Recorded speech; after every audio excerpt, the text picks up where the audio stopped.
Hello and welcome to the third English Today Business DVD. In this DVD, you can watch another 4 episodes of our story, On the Job, followed by the business skills section, Win-Win Language. We'll then look at the following topics: note-taking and report writing, Different levels of formality, the various grammatical forms we use to talk about the future, and the writing styles used in email communications. Have fun and enjoy your viewing.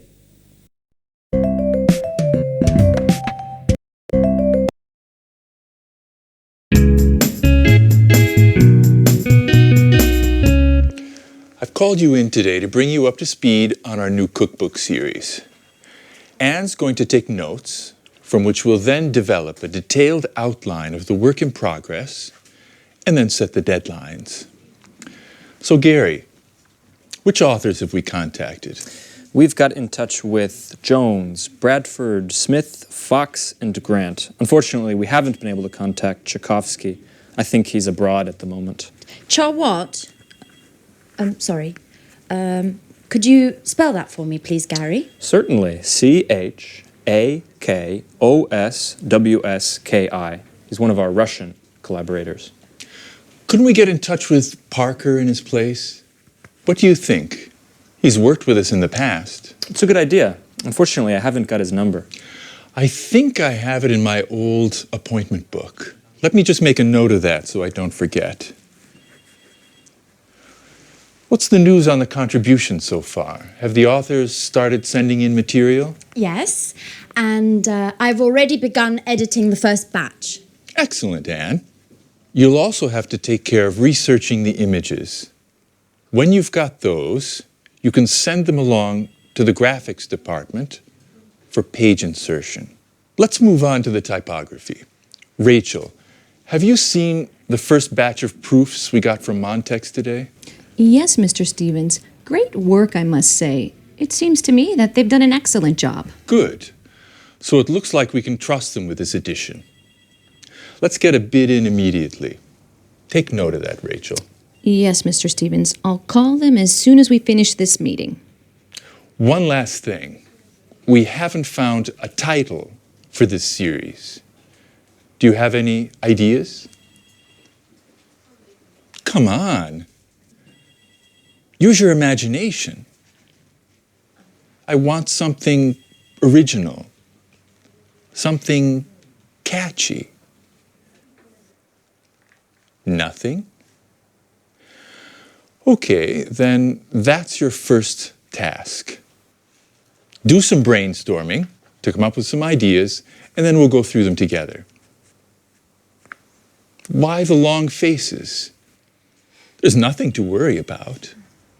You're a great team. I'm sure you'll think of something interesting. Okay?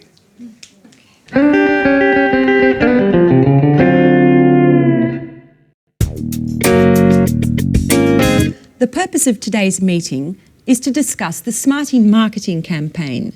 Does anyone have any suggestions? Before we move forward with the planning, I think we need to take into consideration a number of aspects of the campaign. I'm referring to the concept, the objectives, the targets, and the type of media we need to employ. Good observation, Mr. Chang. Getting our ideas clear before we move on to the direction and score of our marketing drive is an excellent idea. What do you think, Paul? I'm in complete agreement with you. First, we need to set our objectives for this campaign. We need to decide upon our focal points in terms of brand communication. Could you explain what you've written on the board there? That'll help us understand where you're going with this. Brand awareness rising will help potential clients become familiar with our products and the marketplace we're targeting. In our case, this type of campaign will serve to improve the image of Spectre in the Chinese market. But what about focusing the campaign on the product itself? A product campaign is generally much more focused and serves to meet different objectives. Above all, it can help communicate the unique characteristic of the product to help it stand out in its marketplace. Of course, this can eventually bring positive results to the entire line of products. And in your opinion, what type of campaign best suits our needs? Well, considering that the Chinese market is new for us, I'd choose a campaign focusing on brand awareness with a simple but effective message, such as our company provides sporting goods with a high-tech edge, and then follow up with a successive campaign focusing on the smartie. Are there any comments on Paul's proposal? I'm in complete agreement with him. Great. Would you like to add anything, Paul? Not for the moment. Well, if there are no objections, I'd like to move forward on this. Our next step is to contact a marketing agency. Could you take care of that, Paul? Certainly, Victoria. Well, if there's nothing else, I really need to get going. Oh my goodness, look at the time. You're always busy, aren't you, Mrs. Lee? I think you work too much. Well, actually, I need to go to my son's school play. I promised him that I wouldn't miss it for anything in the world. Well, then get a move on. Children always come before business. What are we doing now? Let's go for lunch.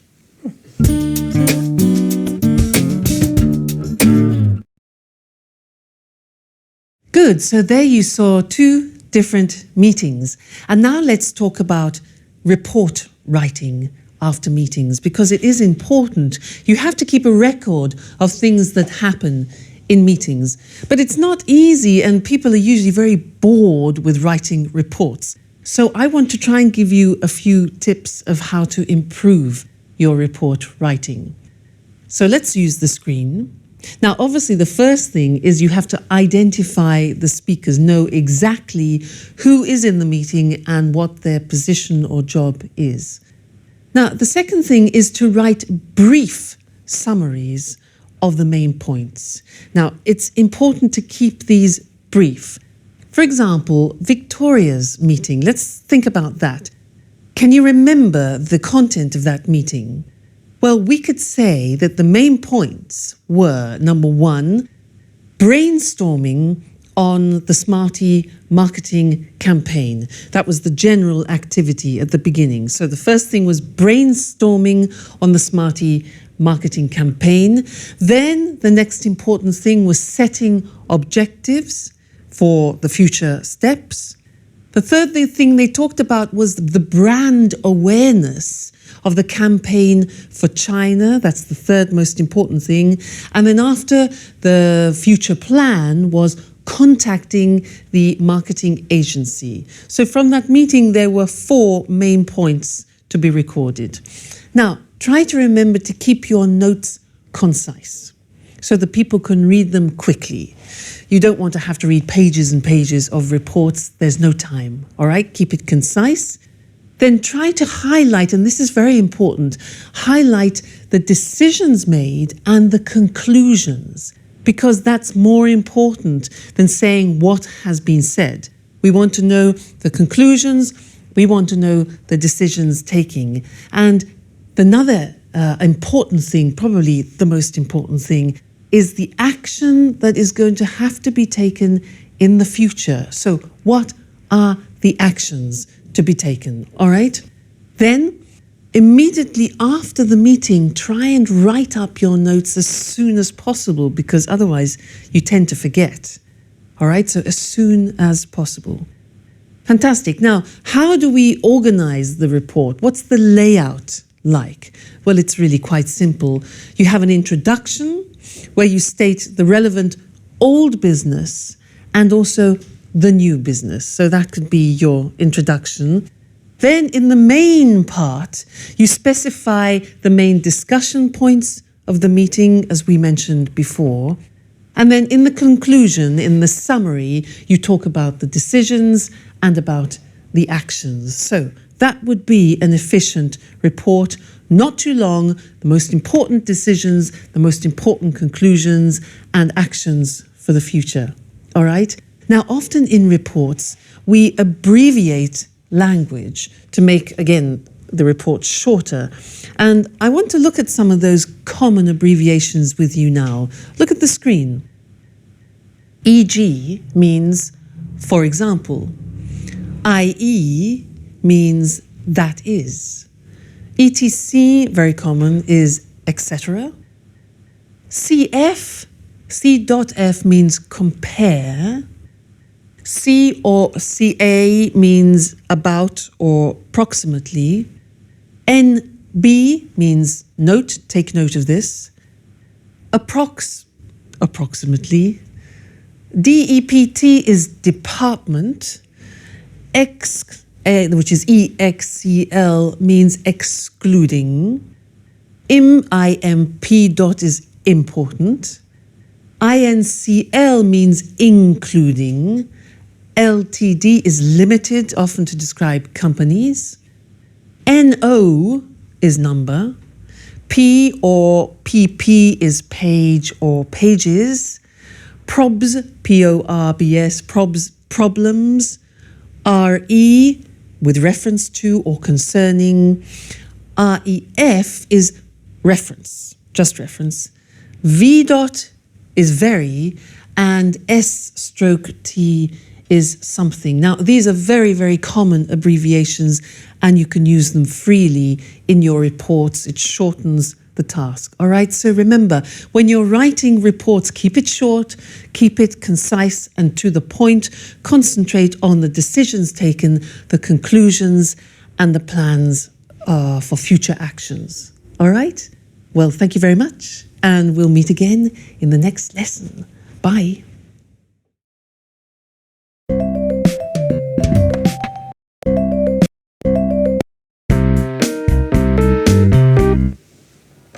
Mr. Chang, can you hear clearly? Yes, I can. Go ahead. Okay, then let's begin.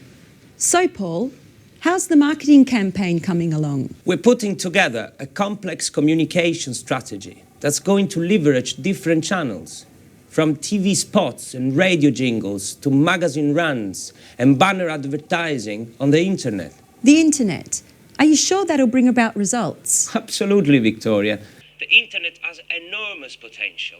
Web marketing is direct and allows for niche advertising that builds better rapport with our clients.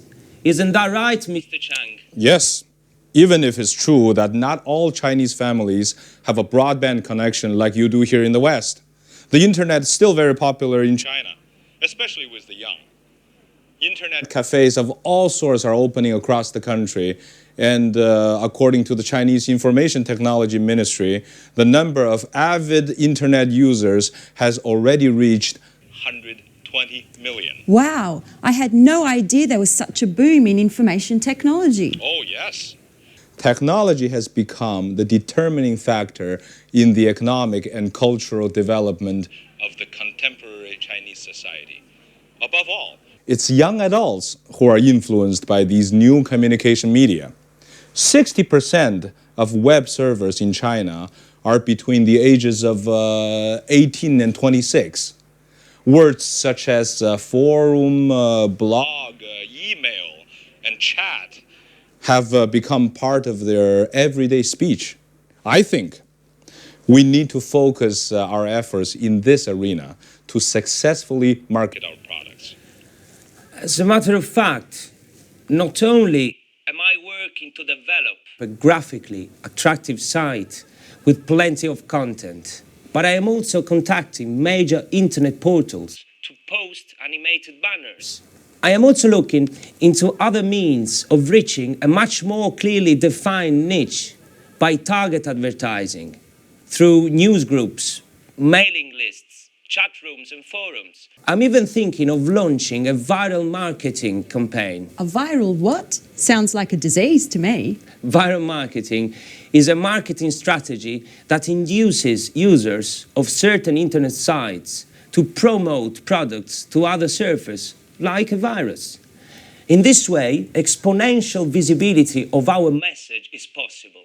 It's like a word of mouth on steroids. If we succeed, It's a low-cost communication strategy that has an extremely attractive growth potential that's hard to calculate. Pure genius. I must say, Paul, you're the tops when it comes to technology. Well, considering I spend so much time chatting. Don't tell me that you prefer friends made in virtual space. Well, to be truthful, I found my fiancée on the internet.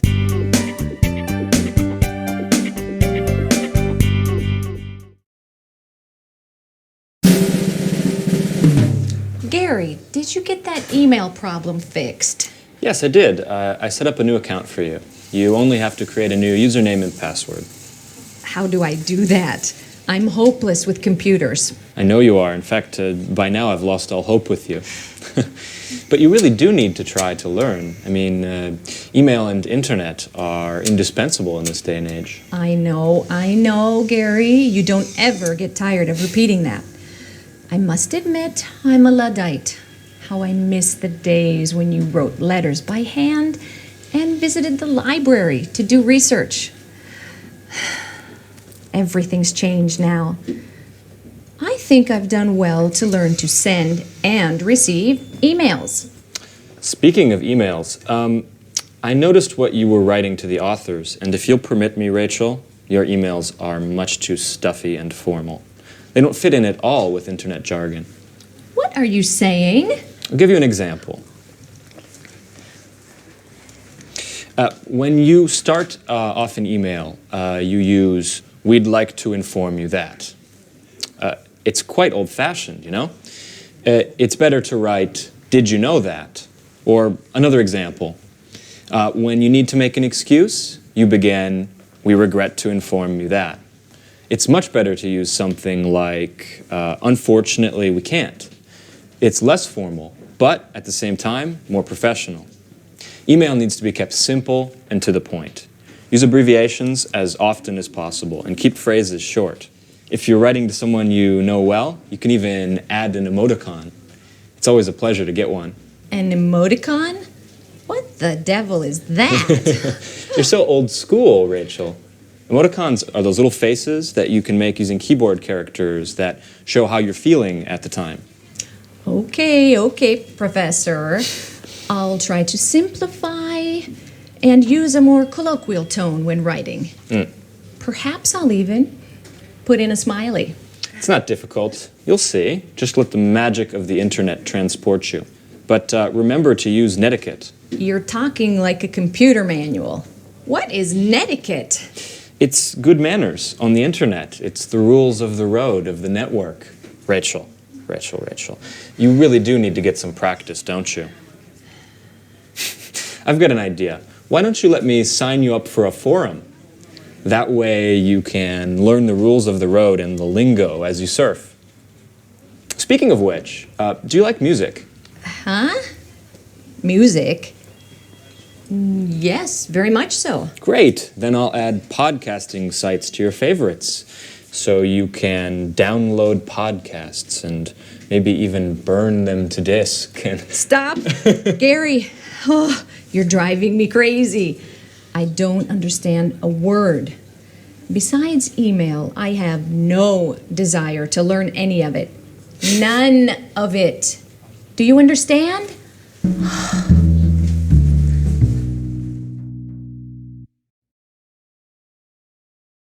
Good.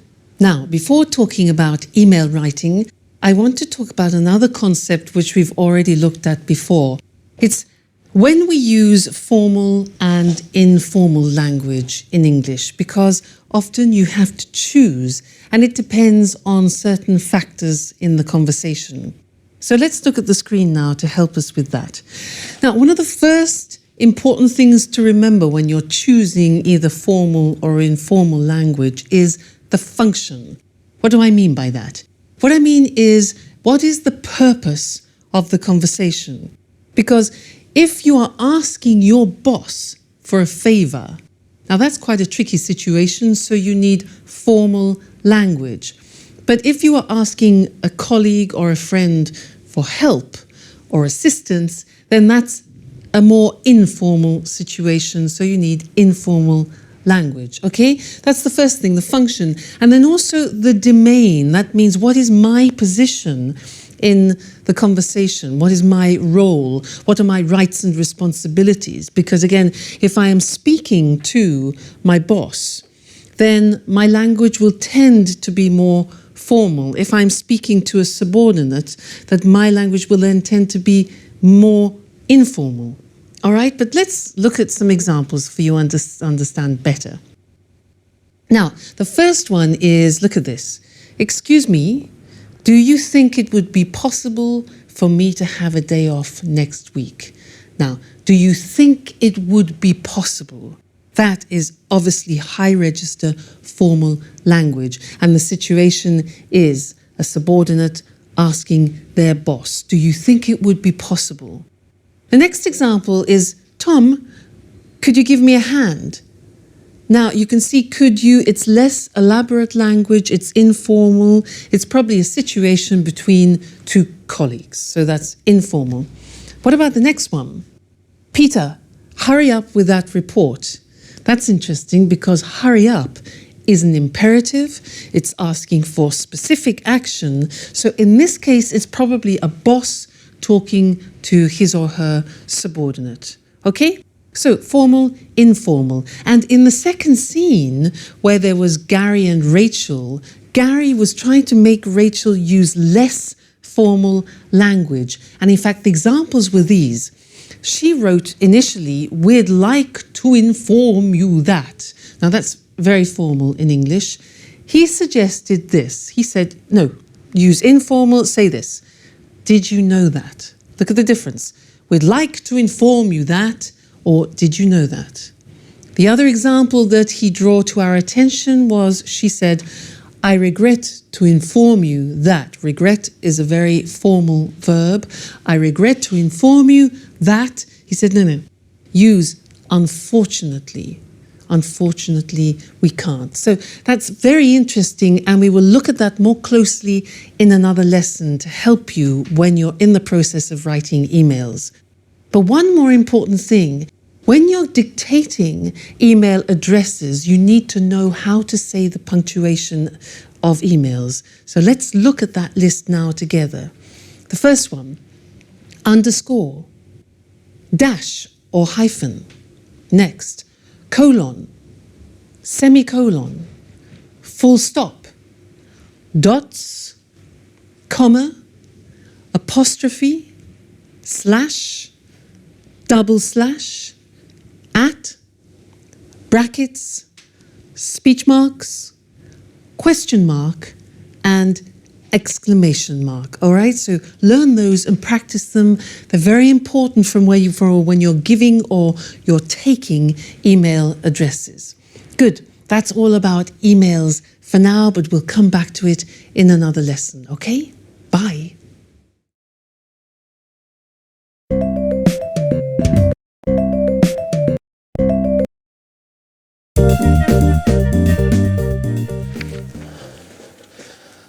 Hi, Victoria. Hi, Paul. Paul, what's the matter? You look awful. What? Haven't you heard? You know I've been away for 4 days. My boy was sick and the babysitter went to visit her mum. Did something happen while I was away? Only a disaster, Victoria. Total disaster. You're frightening me, Paul. Just calm down and tell me what's happened. Spectre has been bought by a Japanese multinational. Mrs. Frost has been fired. And Mr. Chang has been transferred to Atlanta, where he'll be in charge of a men's clothing department. What? Come on, Paul, you've got to be joking. I'm afraid not, Victoria. And there's more. You've been taken off the project. You're no longer in charge of the Smarty project. The headquarters have called in a marketing manager from Harvard.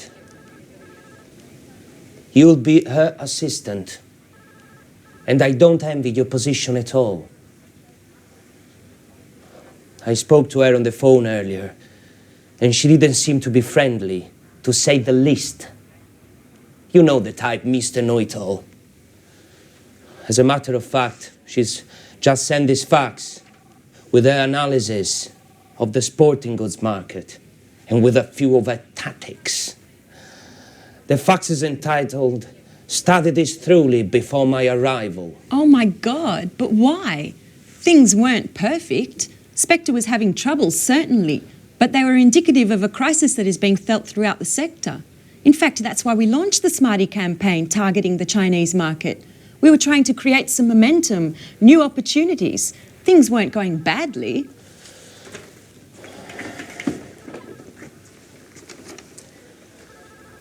To start with, no. But then, the current negative trends were felt in this area as well. Low salaries were eroding consumer confidence, forcing us to raise prices to keep profits up. Add to that, the competition that literally beat us over the head. It's very difficult to compete in a market where raw materials and labor costs are so low. The final result was an excellent, high-quality product that was priced out of the market, which prevented us from competing. I know, but we were creating a niche market for ourselves. Yes, but the revenues were too marginal. In any case, we'll get the details at the meeting this afternoon. Mrs. Frost and Mr. Chang will be there. And possibly even our new boss, Helen Collins. Speaking of which, here is her outline. Make sure you study it well.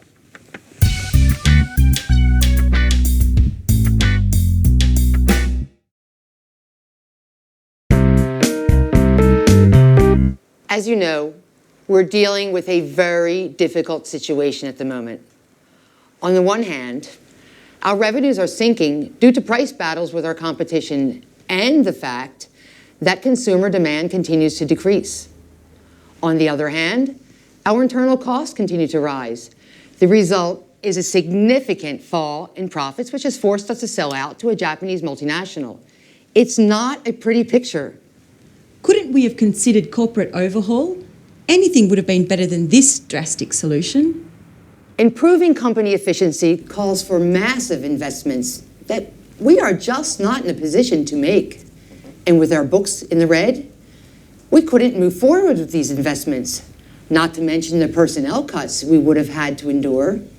Believe me, Mrs. Lee, before we went ahead with the sales of Spectre to the Makiko Group, we took a number of other solutions into consideration. Unfortunately, none of these provided the answer. And what about the Makiko Group? How do they intend to resolve this current crisis? Makiko has already reorganized a number of firms in the past and therefore possesses the appropriate know-how. I do know that they plan to put a major restructuring of the company into action from A to Z, corporate workflow and bookkeeping, management, sales and logistics, to name a few. Above and beyond that, they intend to introduce new direct marketing techniques to improve consumer satisfaction and improve corporate visibility in the marketplace. And how? What is the winning strategy? I don't know exactly, but I believe they want to create incentives through promotional strategies. They intend to participate in the largest trade fairs in the sector, open a franchising chain of brand name shops, as well as factory outlets for wholesale. And what do they intend to do with the Smarty campaign? I think, Mrs. Lee, you've already been informed that you will no longer be in charge of that campaign. From that point on, you will be working with Mrs. Collins. Collins is a marketing manager that headquarters has chosen to send here to take charge of the Smarty account as well as other products. As you know, after the initial sales success of Smarty on the Chinese market, sales fell well below our expectations. As far as I know, Mrs. Collins intends to analyze exactly what went wrong and then relaunch the campaign using traditional market techniques. And these will include market research, telephone surveys, bots, etc. In any case, she will soon be here to explain everything in more detail. She should be arriving any moment, actually. Oh, she is. May I introduce Mrs. Collins, the new marketing manager for Spectre? Mrs. Collins, this is yours. Let's not waste time with these introductions. We've got plenty of time for that later. I'd like to get down to brass tacks now. Have you all studied my outline?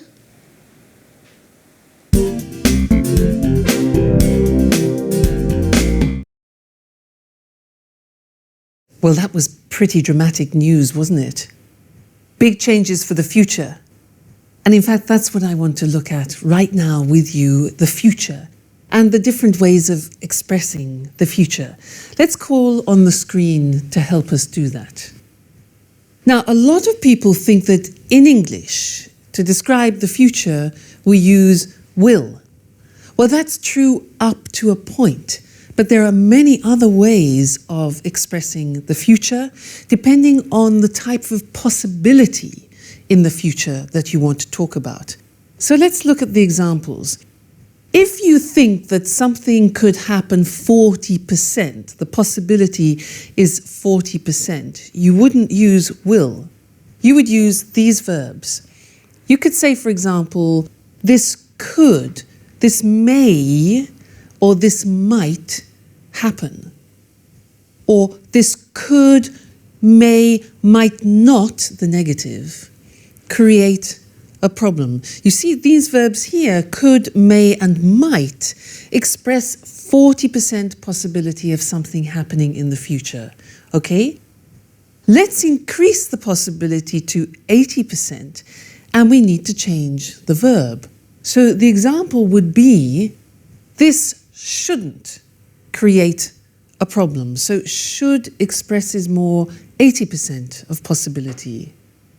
Now there's another very interesting way of expressing this 80% of possibility. Maybe you don't know it. It's this. This is likely to create a problem. Now likely means probable. So this is likely to create a problem. The verb to be plus likely. Now if it's the negative form, we would say this is unlikely to create a problem. All right? Important, you'll hear it a lot describing future possibility.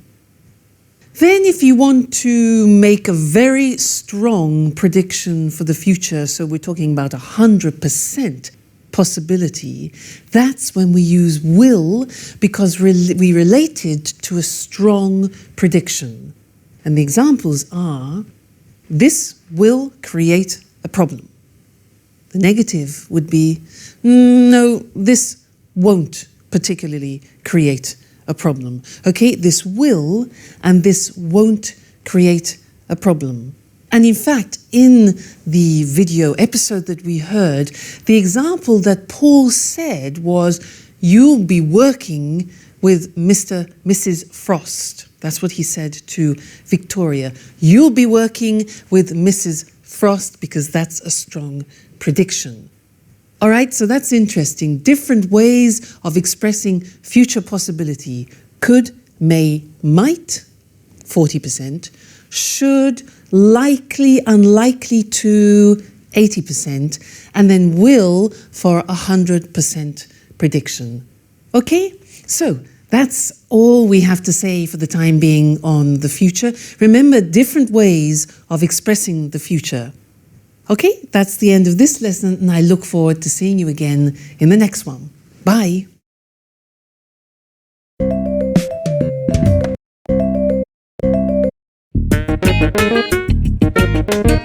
Okay, sweetheart. And remember, do all your homework and then you can watch those cartoons you like so much on TV. I better get going then. Okay, bye. You do know, don't you, Mrs. Lee, that personal calls are not allowed during working hours? It was just a short call, Mrs. Collins. I was just checking in on my son. Don't you have any children? I do not. I don't care for children. Now let's get back to work. We've already wasted too much time with this small talk. Mrs. Lee, from now on, you'll be in charge of all the email correspondence we receive from our website. Keep in mind that I expect satisfactory replies. Specifically, do not try to argue with anyone. Just come up with results. invent something. We have to win our customers' trust. They have to know we can satisfy any desire they may have, even if we can't. But, Mrs. Collins, I've never been responsible for responding to clients' emails. Our personnel in customer service usually take care of that. I don't care how things were done in the past. Today we're off to a new start, and you'll take care of the tasks that I assign you. Have I made myself perfectly clear? I do not like to be challenged. Oh, by the way, Mrs. Lee, speaking of email, you'll soon be receiving your work schedule for next week. Goodbye.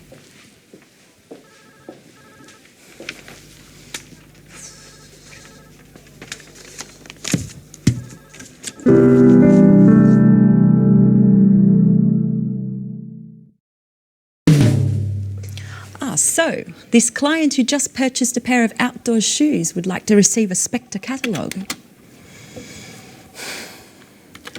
Dear client, first of all, congratulations on your purchase. In exchange, would it be possible for you to spend 5 minutes at our company website completing a customer satisfaction survey? Please do not hesitate to contact us with any questions you may have concerning our product. Yours sincerely. I think that works. Who would have ever thought I'd end up doing a job like this? Now that spiteful woman has arrived to order me around, I'm tempted to give it all up. I wish I had a more creative position. Writing, now that's my true passion in life. An email from Mrs. Collins.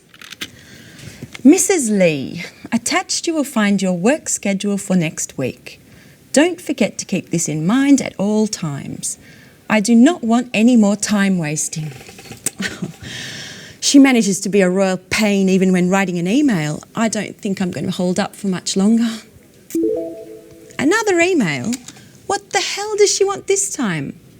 No, it's from Mr. Chang. Dear Victoria, before leaving, I wanted to send my regards. I'm truly sorry that things have gone so terribly wrong.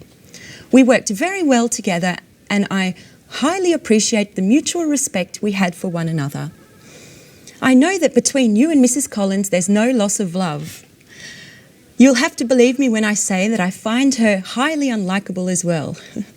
Stiff upper lip. You're an asset to this company and I'm sure you'll do very well. It's been a great pleasure knowing you and please keep in touch. Let me give you one last piece of advice.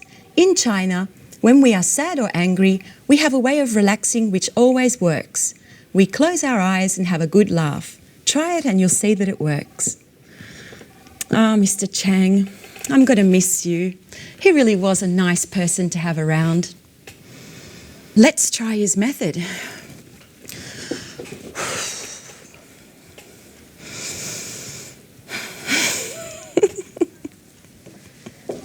Mrs. Lee, what are you doing? Is this how you work?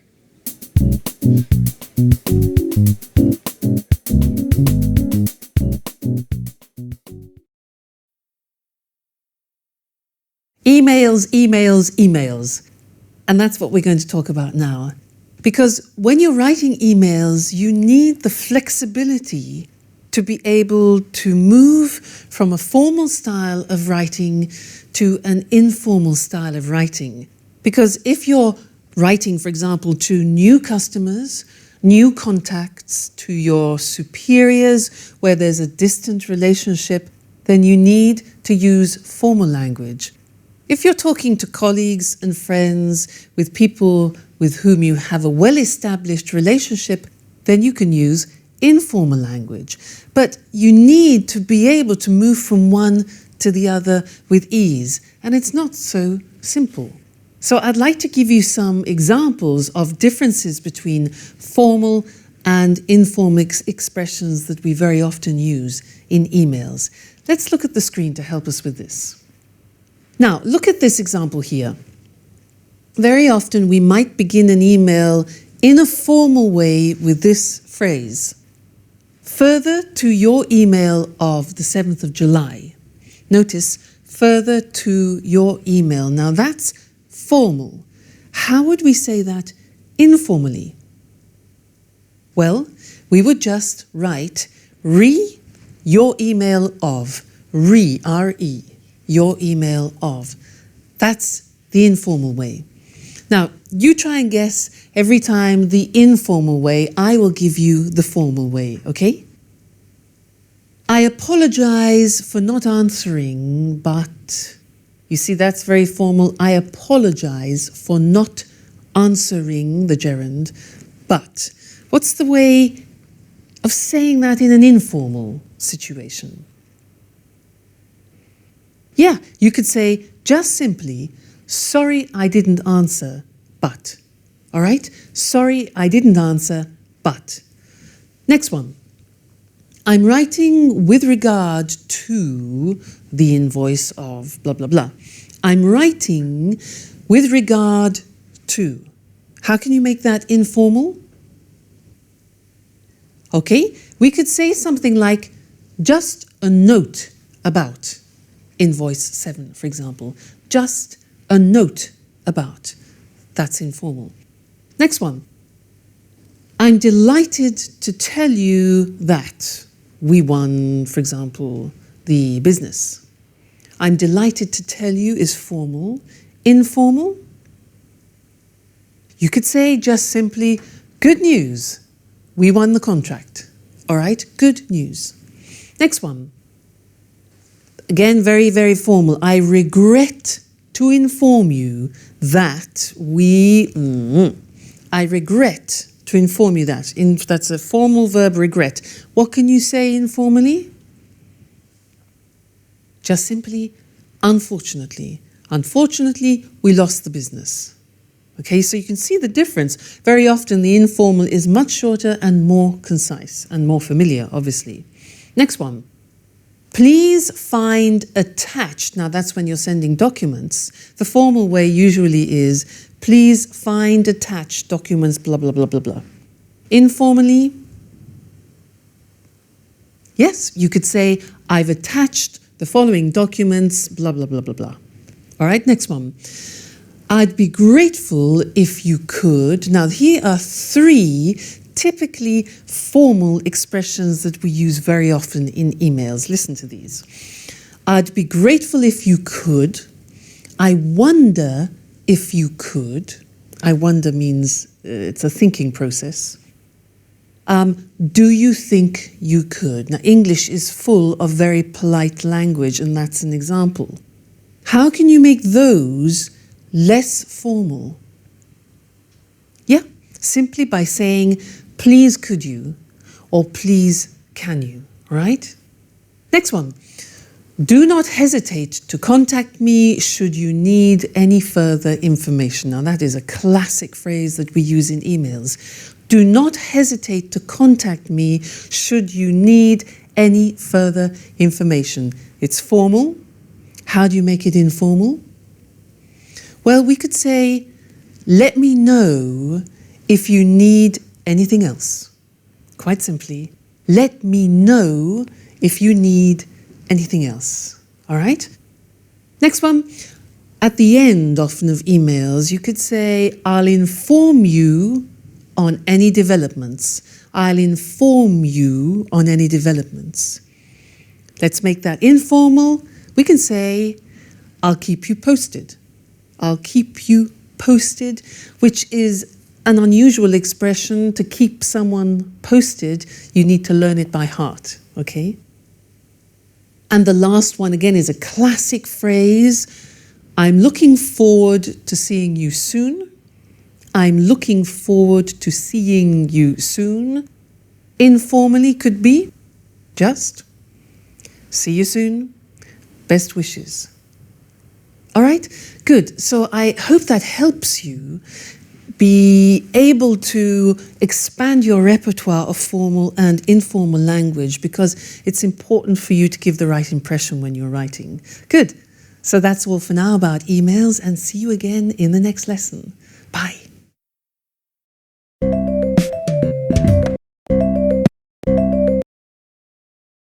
Hello and welcome back to Business Talk. Our topic for the next two programs is win-win language, the language that allows all parties of a conversation to feel like winners, whether the conversation is business-related or not. Eric and I will be demonstrating how the use of win-win language in an argument, a negotiation, or even an informal chat can ensure that both speakers involved come away satisfied. Today, we'll be focusing on the language of argument, and next time we'll look at the language of negotiation and small talk. So, how can we present an argument in the best possible way? Win-win language is the answer. When you make a business proposal or a request, you win your case. And this is the important part. You make the other party feel that they've won too. You both win. Hence the name win-win. Now, listen to Lucy carefully asking for an increase in an advertising budget. Afterwards, we'll consider if we'd accept her request or not. Well, as you know, our new product Smarty is not selling as well as expected. I don't think it's possible to solve this problem without spending more on advertising. If you'd accepted my original proposals, things probably wouldn't be so bad. I think the product is good, but if you don't increase my advertising budget, there's no way that Smarty will be successful. I'm asking for an increase of at least 15%. If I'd had this money last year, I could have organised a much more effective campaign. I can't produce great results without the necessary resources. Well, I think we can safely say that that's not what we mean by win-win language. I know I'd be reluctant to agree to a request presented that way. Well, you'd be absolutely right, because I didn't mention any of the benefits of my proposal. I didn't use any facts to support my case, and my attitude was very negative. I said what I didn't want rather than what I did want. Okay. Now, listen to me present the same request. Good morning, everyone. This morning, I'd like to propose an increase in our advertising budget of at least 15%. This may seem a lot, but there are two good reasons why we should agree that this increase is necessary. Let me try to explain as simply as possible. First, our new product, Smarty, as we all know, is vital for the survival of our company. It is therefore essential to give Smarty the very best advertising campaign that we can. What's more, we should do all that we can to ensure that Smarty is not just a success, but a real market leader. The second reason is that with a bigger budget, we'll be able to create the sort of market image that our company needs if we are to survive in a world of global competition. Let's try to imagine a campaign where we can really enter the minds of ordinary people. Let's suppose, for example, that we invest in a series of full-page color ads in the 3 major weeklies of the largest countries where we sell Smarty. Imagine the positive impact this will have on the sales of all our products. And I'm sure you'll agree that it's most definitely worth a try.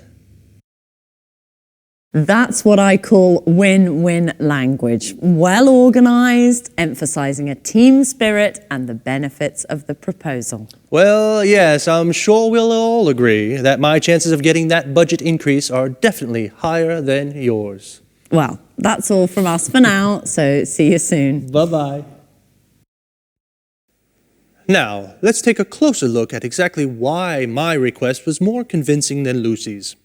Well, if we consider the 3 fundamental points that are the basis of all communication strategies, simplicity, organization, and language, and look back at our presentations, we can clearly see that Lucy hadn't organized what she wanted to say. She didn't mark each point clearly, and she created a barrier between herself and her listeners with her repeated use of I and you. Here are just a few examples from Lucy's request. I don't think it's possible. If you'd accepted my original proposals, if you don't increase my advertising budget, there is no way that I'm asking for, I can't produce great results without. Remember team spirit? Well, it's very important in win-win language, because if you and the person you're speaking to are on different teams, it means there will be a winner and a loser could be you. Notice also how Lucy's attitude and language are very negative. If we look at my budget increase request, we'll see a very different approach. First of all, I presented my case in a logical way. People react positively to ideas that are well organized. I marked each point clearly with opening sentences like, "Let me try to explain.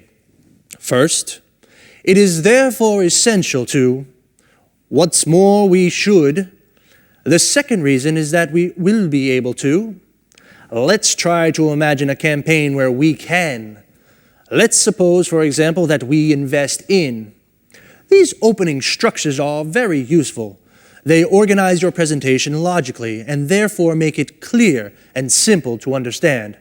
Notice too how the use of we and are make a huge difference. It puts the speaker and the listener in the same team and makes it possible for both to be winners.